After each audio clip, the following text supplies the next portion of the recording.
Look forward to where you want to be and spend no time complaining about where you are. Sometimes you're under the influence of things that people said to you when you were really young that no longer apply. You have all kinds of false premises.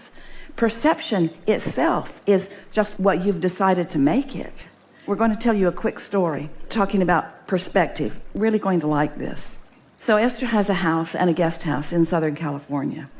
And she returned there and sat at her desk, which is in her living room, and was working. And she looked up. She hadn't been there in months. She looked up to look out at where the ocean is, but she couldn't see the ocean because the rains had been more this year. The bushes had grown out, and she was obscuring her own ocean view with her own bushes, which she thinks is funny because she's always trimming her trees for the neighbors behind her, and now she's blocked her own ocean view, unaware of it. So the gardeners came that day, and she said to them, would you please trim these bushes along this fence line because I can't see the ocean from my desk? And they said, yes, we will. And then they said, how much do you want them trimmed? And Esther said, way back. Just get them back there against the fence so I have a clear view like I used to. And then they said, well, there's something else down in the ravine that is part of the obstruction of your view.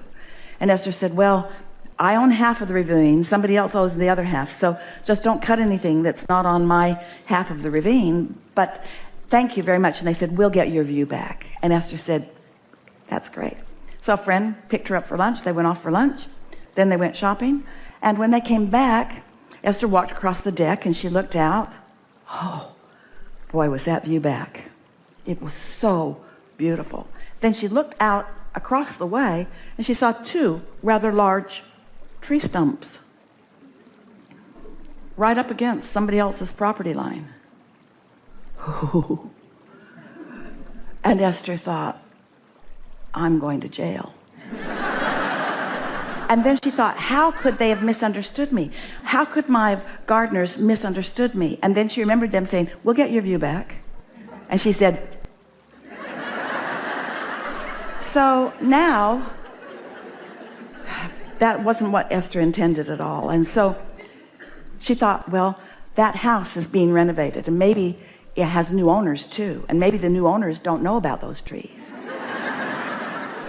And then she got distracted thinking about other things, and a day or two passed, and she just happened to look up, and there was a man in a suit standing out on the patio over there looking at the stumps. And then he took his phone out and took pictures. And Esther thought, oh, I have to go confess.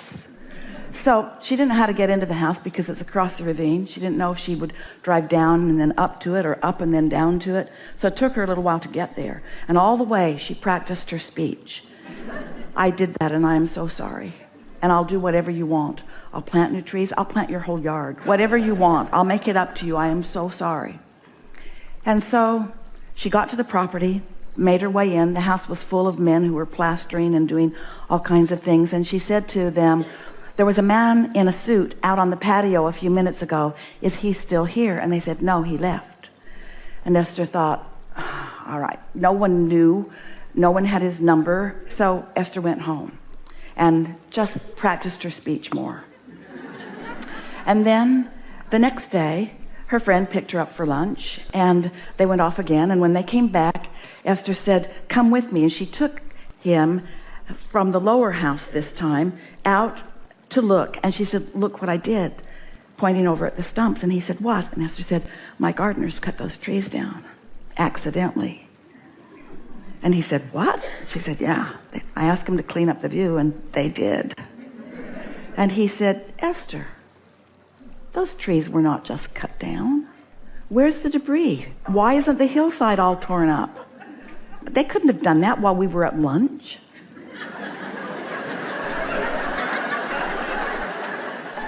And so they walked out to the edge of the canyon and looked down, and up closer to Esther's upper house, there was a little tree that had been all cut down. All the pieces were just laying all down around it. And all that had happened is that they had cut down the tree, and then Esther saw something she hadn't seen before. Isn't that interesting? And Esther said, oh man, that rocks my world. There must be all kinds of other stupid things I believe. Circumstantial evidence. In other words, the way it unfolded caused Esther to believe something that was completely irrational. When she thought about it, when her friend used his rational, non-guilty mind, it was completely not rational. And there are so many things that as humans you come to believe about yourself and others that are not rational. It's circumstantial evidence, something that somebody else said, and then you kept repeating it until it got all stuck in your vibrational craw and now stands in resistance to you getting what you want, but it is not valid. Everything is about perspective. Everything is about perception. There is no reality that is affecting you. It's your perception of the reality. It's what you think about. And you have more control over that than you are exercising. You have the ability to find more satisfaction in more things. But sometimes you get oriented toward making trouble, or oriented toward looking for problems, or oriented toward things that don't feel good. Step one is a natural thing. We're not asking you to have an experience that is not what you want. When you really, really want something and you're living the opposite of it, that feels really, really bad. We're not saying to you you're making this stuff up, but what we are saying to you is you have more control of your vibrational frequency than you have been giving yourself credit. And we're also saying to you, you believe things that are in your way of what you now want, and that's why money doesn't flow to you in the abundance that you deserve it often. Or that's why things that you really, really want don't come. It's because you're looking at what is and blocking what you've asked for. It really is that simple. Very good.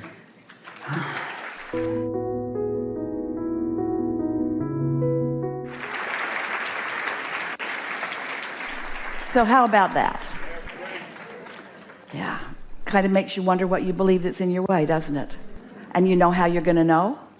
It feels unsatisfying when you think it.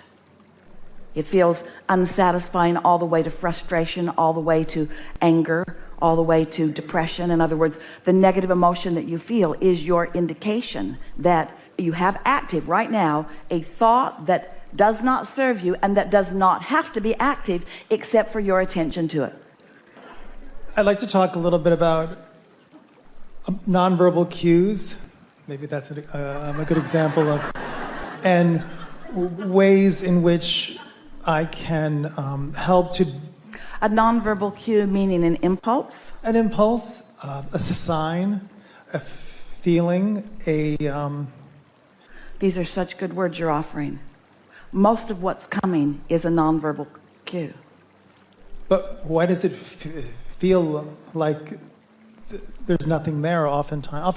Because you're not good at translating the vibration yet. So that's So you need somebody to yell it in your ear. That's kind of what I need. That's kind of what I feel like. All right, so it's really just finding ways to... Esther's driving down the freeway.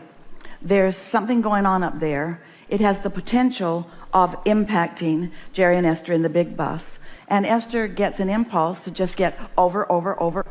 Jerry says, where are you going? Esther says, over. She takes the next exit. And Jerry says, what was that about? And Esther said, I don't know, it just felt like it. Now, Jerry happily went along with things like that because he'd had enough experiences. They had had enough experiences together. If Esther had needed the verbal cue, so she's driving down the freeway. Now she needs to really make sure she's in the receptive mode. And now she's tuned into Abraham. Shh, don't talk, Jerry. I'm getting Abraham. Shh, we're tugging on her shoulder. There's something up there that you need to be aware of. And she's crashed into it before any of that's happened. But it's interesting because... We really want you to hear that. Because you think that someone fully explaining things is what you want at all times. That's not what you want at all times. You get so tired of that. If you were to walk around with Esther and she would make you sit and talk with her about all the things that she's thinking about all day, every day, about what Abraham's teaching, after a while you'd say, give it a rest. I was happier before I knew any of this stuff. Just don't need to be talk. Get out there and live your life and let your impulses lead you toward all of the things that you are wanting. What about the impulses toward greater and greater love, greater and greater appreciation, love, appreciation, because all that feels like, okay, that's it's great to get nonverbal cues to avoid avoid misfortune or avoid an accident or avoid something like that. But how about just increasing love and joy and just having it be more and more and more and more and more and increasing the momentum of... That's the point of everything, really. What you've just described is why you came. That's what I want. So what do you think is in your way? Well, it's probably just resistant thought, but it's got to be. I mean... So we have a really important question for you, and we'd like all of you to think about it, weigh in on it too. When we're having this dialogue, and we know we've set it up, questions, answers, more clarification, and so forth. But are you asking this question from a state of being satisfied? That's how it is, or from a place of not having it and feeling dissatisfied. So you're in a step one moment, and you're verbalizing your step one moment, in this case with words, but you're broadcasting it anyway. So it's been asked and it's been answered. So now the question is, how do you get into the place where that's your experience? And we say baby steps. You just have to tune yourself into the frequency of it. And most of all, pay attention to when it has happened. Notice when it's happening. Notice when you feel satisfied. Notice when some kind of really fun rendezvous happens. Esther went to the nail salon last week, early in the week, and 2 days later, her thumbnail just peeled right off for no good reason except she was scraping something off the counter. But so she knew that she needed to have it repaired before she went too much further. She couldn't stand it. And so she met her daughter for lunch, and they were doing things, and then they picked children up from 2 different schools, and Esther said, oh, we're right by the nail salon. Do you mind if I just run in and take care of this?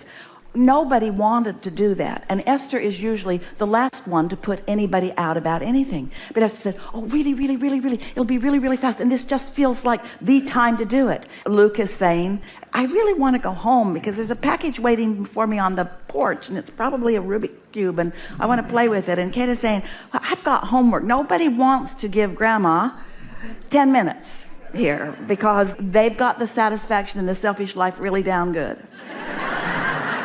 Which is just the way Esther likes it to be.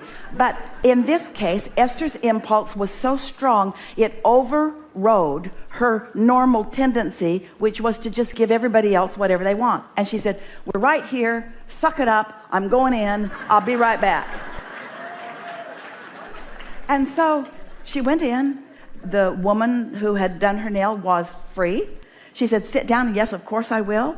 She took Esther's thumb. They're having a little bit of fun, and she's saying, do you need anything else? No, just that, just that, just that, just do that, just do that, and do it fast. Do it as fast as you can. I've got restless people waiting for me. Do that, do that, do that. And so she's playing, and then after about 5 minutes, the woman sitting next to her couldn't take it anymore. She said, I know who you are. And I can't believe this. I have been asking for a sign. And Esther said, okay, law of attraction is real, okay? It's a real thing. It was so satisfying to Esther to realize what her feeling of I'm going in here and I'm going in here now was all about. It was about rendezvousing with someone. You see what we're getting at? Cooperative components. It's happening to you all the time. And so just pay attention. When satisfying things happen, acknowledge what the setup for it was. Acknowledge that for whatever reason, you were in a place you had accomplished a satisfying vibrational atmosphere in which this new thing could be realized, not revealed. See anything that you think you would like to be in your life experience, see yourself collecting that data in a sort of metal bank, and then when you go into your workshop, you can begin assimilating that data, and as you do so, you will prepare a picture of yourself from which you will begin attracting into your experience the essence of that which has been pleasing you.